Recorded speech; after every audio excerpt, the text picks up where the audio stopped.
ಧ್ಯಾನ. ಜೀವನದಲ್ಲಿ ಯೋಗ ಸಾಧನೆ ಬಹಳ ಮುಖ್ಯವಾದದ್ದು.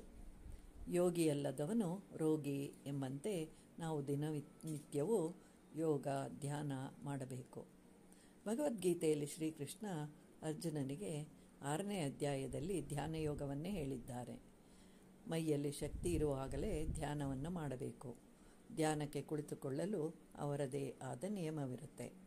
ಯಾವುದೇ ಒಂದು ವಿಚಾರವನ್ನು ಎಷ್ಟು ಹೇಳಿದರೂ ಸಹ ಅದರ ರುಚಿಯನ್ನು ಅನುಭವಿಸಿದಾಗಲೇ ಅರಿವಾಗುತ್ತೆ. ಋಷಿ ಮುನಿಗಳು ವರಗಳನ್ನು ಹಾಗೆಯೇ ಶಾಪಗಳನ್ನು ಕೊಡ್ತಾ ಇದ್ರು.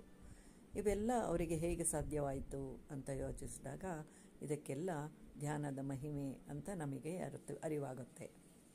ಸಮುದ್ರದ ಮೇಲೆ ನೋಡಲು ಏನೂ ಕಾಣಿಸುವುದಿಲ್ಲ, ಬರೀ ಅಲೆಗಳು ಮಾತ್ರ ಏಳುತ್ತಿರುತ್ತವೆ.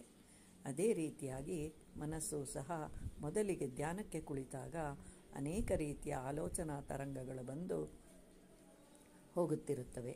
ಸಮುದ್ರದ ಆಳಕ್ಕೆ ಇಳಿದಾಗ ಬೆಲೆ ಬಾಳುವ ವಸ್ತುಗಳಾದ ಮುತ್ತು, ಪಚ್ಚೆ, ಹವಳಗಳು, ಅಮೂಲ್ಯ ವಸ್ತುಗಳು ದೊರೆಯುವಂತೆ ನಾವು ಸಹ ಧ್ಯಾನದ ಆಳಕ್ಕೆ ಇಳಿದಾಗಲೇ ಅದರ ಅರಿವು, ಆನಂದಗಳನ್ನು ಅರಿಯಲು ಸಾಧ್ಯ.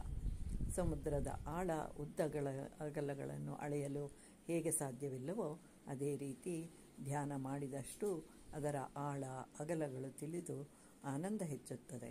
ಅದನ್ನು ಇಂತಿಷ್ಟೇ ಅಂತ ಹೇಳೋದಕ್ಕೆ ಸಾಧ್ಯವಿಲ್ಲ.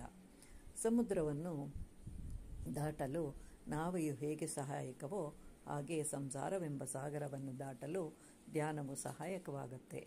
ಧ್ಯಾನ ಮಾಡುವುದರಿಂದ ನೀನಾಗುವೆ ಅಷ್ಟಾವಧಾನಿ, ಶತಾವಧಾನಿ. ಧ್ಯಾನದಿಂದ ಯೋಗಿಯಾಗಿ, ಋಷಿಯಾಗಿ, ರಾಜರ್ಷಿಯಾಗಿ, ಬ್ರಹ್ಮರ್ಷಿಯಾಗುವೆ ಎಂಬ ಜ್ಞಾನಿಗಳ ಮಾತು ಸ್ಮರಣಾರ್ಹವಾದದ್ದು.